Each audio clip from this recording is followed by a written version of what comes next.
Hi, this is John Kassir, the voice of The Crypt Keeper, and you're listening to Without Your Head.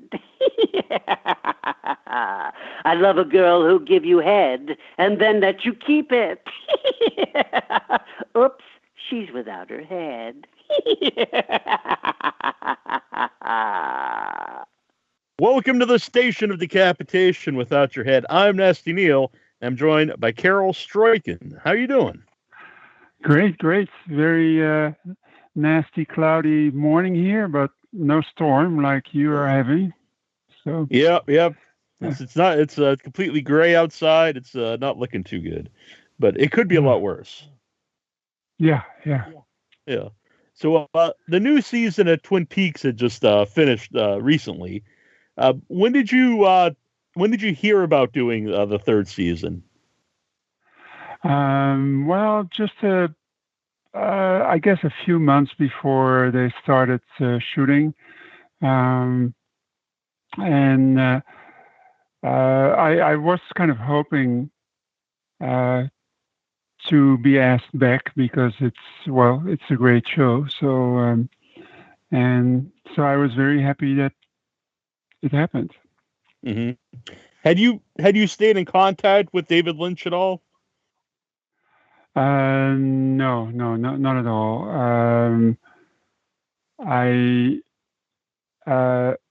No. As soon as the thing was done, that's the last time I saw him. The first in 25 years ago. So yeah. Mm-hmm. Wow. So when you got the script for the new season, was it just the scenes you were in, or did you get entire scripts? No, I got 2 pages, and everything else I just got little pieces of paper with handwritten dialogue on it, and that was it. And I think that was the same for most people. I'm sure that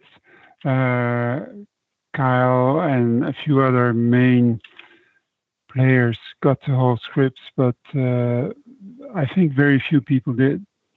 Mm-hmm. So you must have really had no idea what the final season would be like. No, not at all. No, I thought more of the same, and in a way, that's what it was to me. I mean, it's you're kind of sucked into someone else's dream, right? And so anything can happen. Yeah. So did you watch it on TV like everyone else, or did you get advanced episodes or anything like that? How did you see it? Well, there was an official opening event where we all got invited to, and that was great. And that's where they showed the first 2 episodes, and everything else I saw on TV. Yeah. Yeah. So for the backwards talking, what's that process like? Well, the first time around, 25 years ago, my little Mike, what's his name? Mike Anderson. Yeah, Mike Anderson. He has this gift where he can say anything backward instantly. He doesn't even have to think about it. So he was our coach for, the first time around, and this time, this being the world of apps, there was an app for it. Oh, really? It's kind of interesting. Yeah. So do you do you have to just memorize it as it's written, backward? It's just I don't know how it works exactly. Yeah, well, I had, it took me quite a bit to memorize it backwards, but I did notice that at least some of it got through clearer than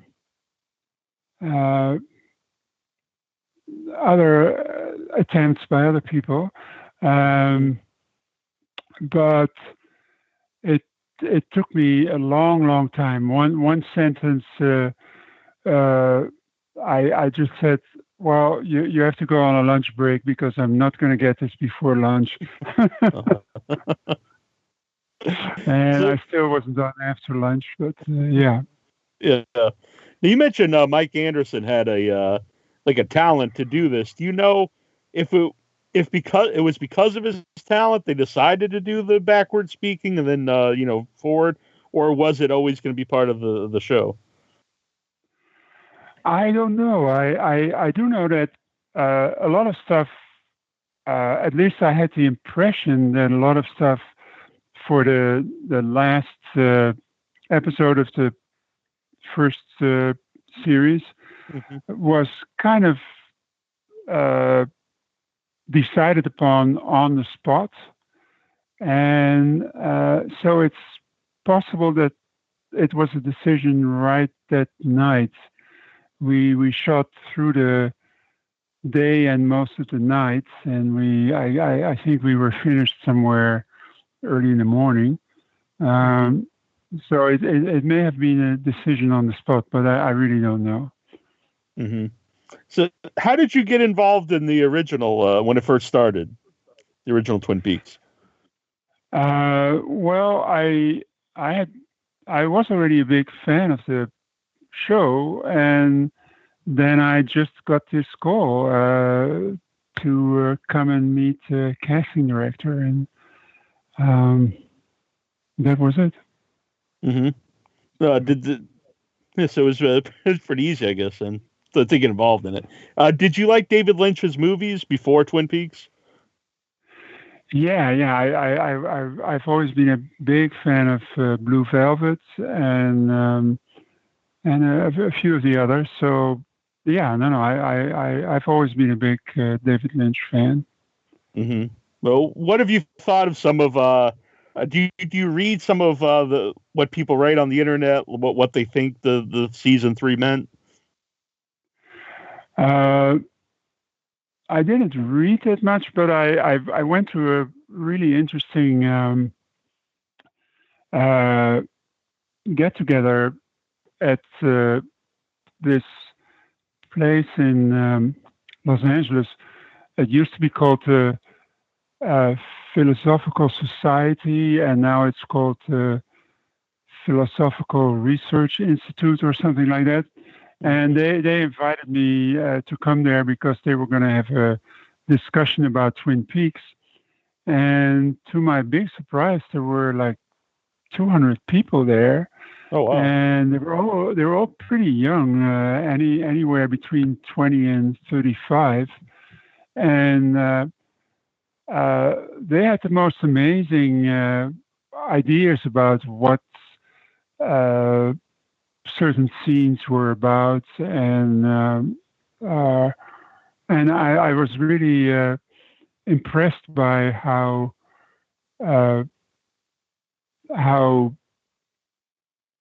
eager they were to kind of dig below the surface. Mm-hmm. And it felt very different from the first series, when there were also there were a lot of fans, but they were a lot more into just kind of ritualizing eating cherry pie and watching the series. But this sounded much more in depth, so to speak. So that was a very interesting get-together there. Yeah. Mm-hmm. 'Cause there's not too many things at all, like movies or TV, where it would be to that level where people really want to talk about and discuss what it actually means. Right. Yeah. Well, and there just isn't that much that invites you in any way to think about what it means, because it's just there. It's pretty superficial, most of what we see, right? So. Mm-hmm. Did you participate in it? Did you have your own ideas, or was it more, to listen to what other people thought of it? I was mostly listening, and they had some questions for me. But to me, my own experience of Twin Peaks is more like being in a dream. And yeah, sometimes you want to know what the dream is about, and other times you just cherish the experience, and that's good enough. Mm-hmm. That over the last few years, Mike Anderson, you brought up earlier, he didn't come back for the third season, and he's had some bad things to say about David Lynch. Did you see any problems between the two when you were filming the first season? No, not at all, and I have no idea where that whole thing came from. So it was very, very weird, very strange. Yeah. What was he like to work with at the time, Mike Anderson? He was great. He was a nice guy, and we there were a lot of people who had to hang out there all night long, right, for that last episode, and so we talked about a bit about things, and I think he was doing animation at that moment. He was working as an animator or so. I'm not sure, but was a nice guy. Yeah. Yeah. What was that feeling like for the second season because the first season was such a big hit, and the second season, the ratings started to go down, then it was canceled. What was that feeling like, on a show you're working for when things start to, go downhill? Well, I never had the sense that they did this weird thing where they put it in this impossible time slot, right? And in those days, not everybody had a way to record totally the show different. yet. Sure. Yeah. So I had more of the sense that it was the which network was showing it at the time? I'm not sure. Right? I'm not positive. Well, the network just was too confused by it and didn't have a handle on it and didn't have any control over it. Mm-hmm. So I had the sense that they just wanted to kill it off, and they managed to do that. Yeah, it's amazing that something would come back, over 20 years later. Yeah, It wouldn't be something that would normally happen, until recently when shows come back.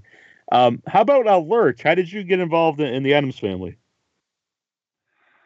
Well, again, as a matter of fact, I came to the U.S. and to Los Angeles in 74, 75, and whenever I was walking through Hollywood or just going to the supermarket, people would always walk up to me and say, "Oh, can we have your autograph? We know you're Lurch." And I would say, "No, I'm not Lurch. Sorry."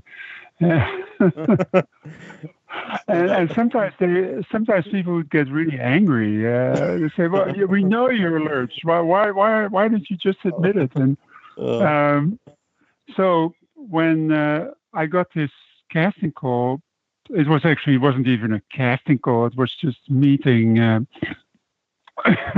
Barry Sonnenfeld, the director, and Scott Rudin, the producer, and they said, "Well, what do you think?"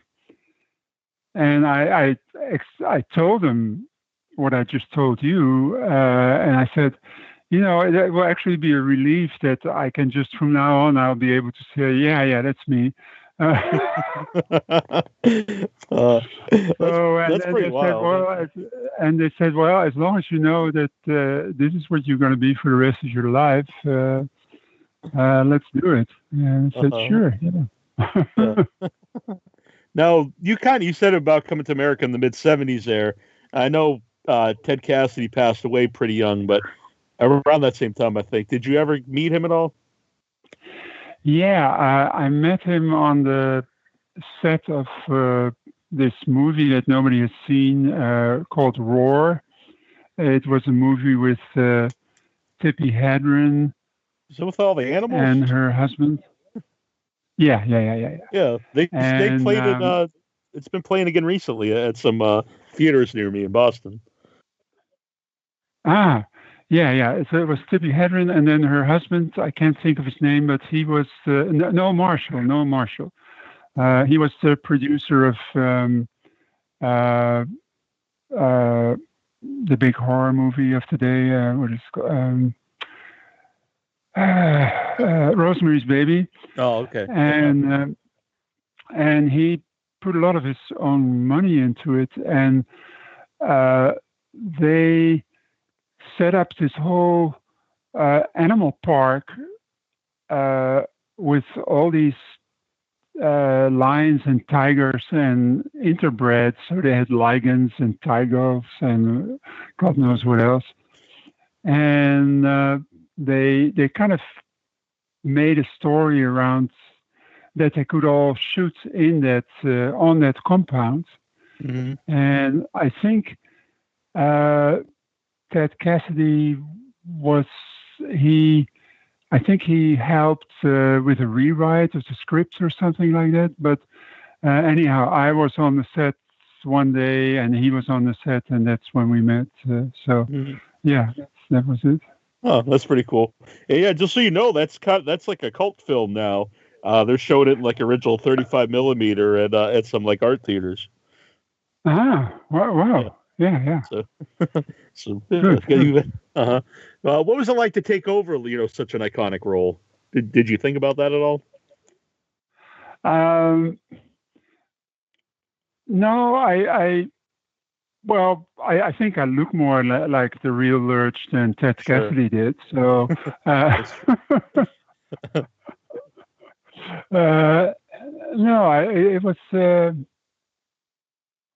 was just like a little homecoming moment, so to speak. Mm-hmm.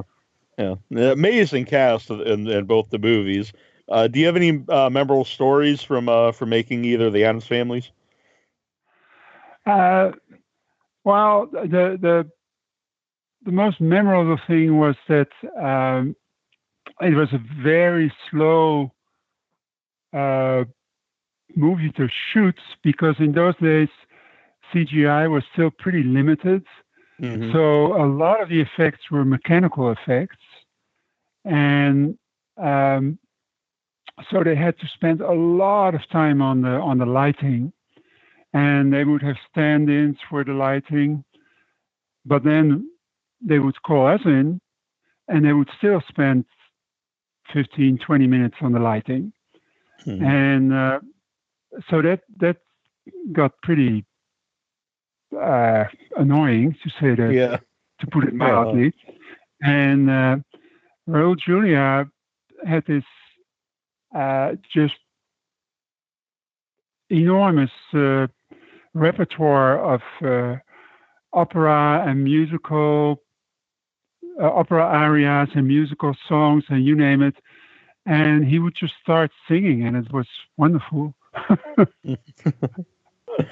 I love those movies, so it's cool to hear. And I just want to ask, because I saw that you're going to be in the new Gerald's Game coming out.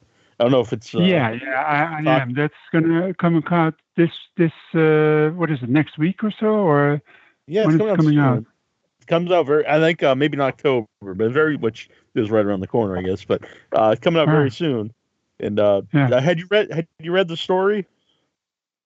No, I hadn't. No. I got the script, and this time I did get a whole script. And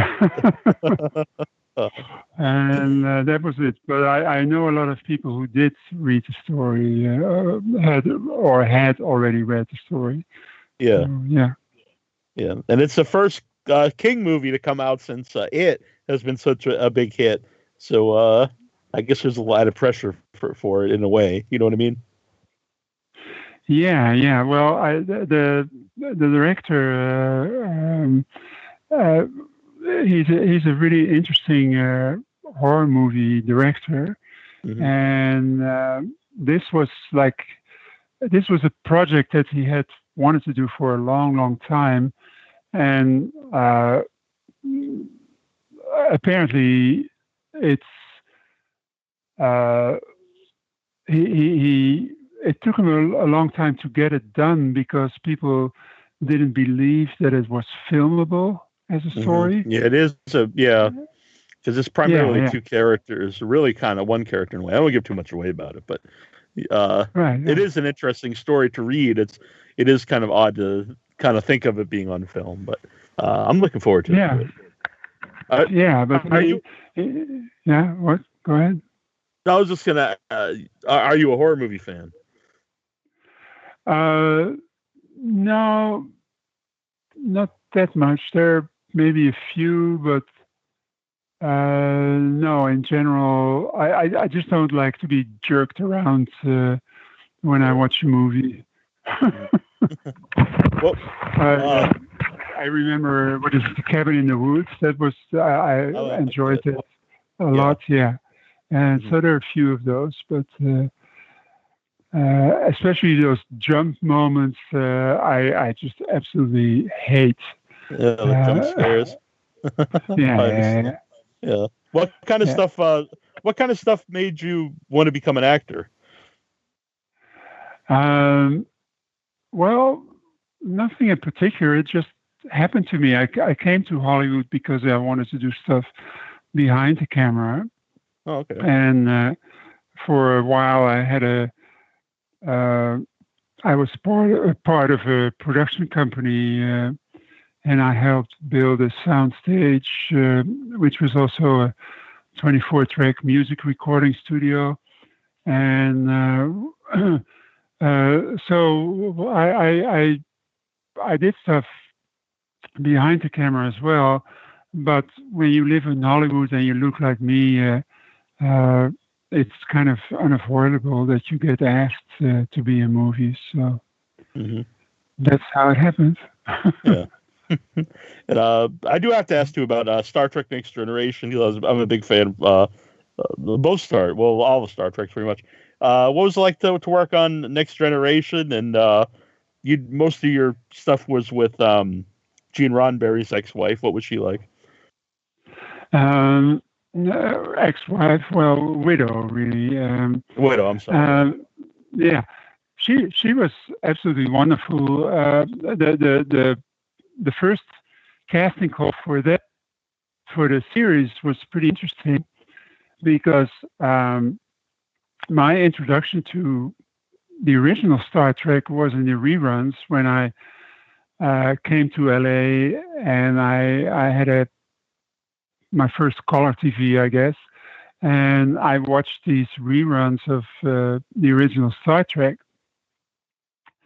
So when I got this casting call, and it was for a non-recurring role, I was standing there in front of. They were doing a casting by committee, so the other writers were there, and the producers, and Gene Roddenberry. There were about 15 or 20 people that you were doing your audition for. And I said, I think I really belong on this show, so I want to hold out for a recurring part.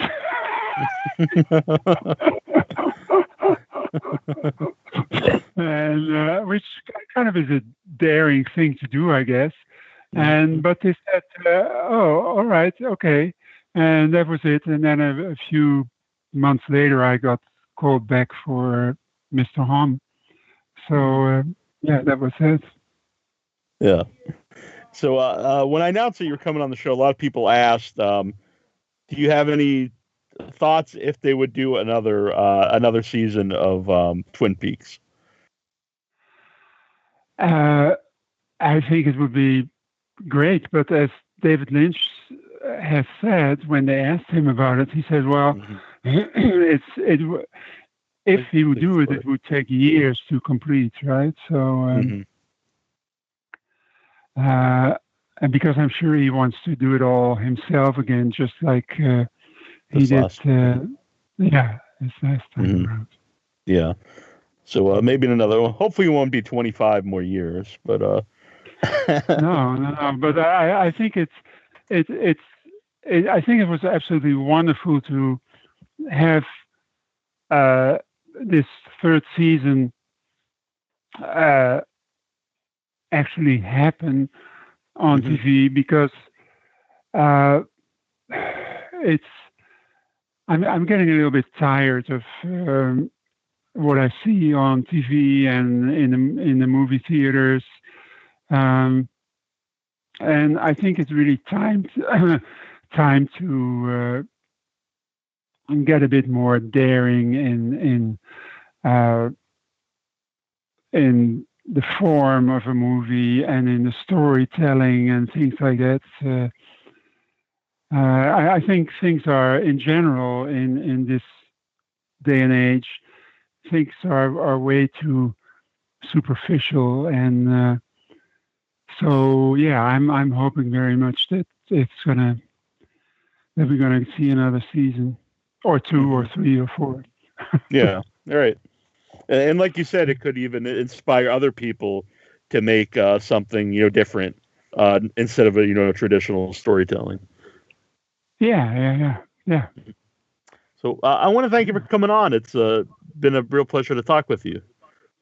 All right. Yeah, you're welcome. Yeah, and good luck with Jose and Maria. Well, Maria, I think it's being pushed out by Jose, right? So you're lucky there.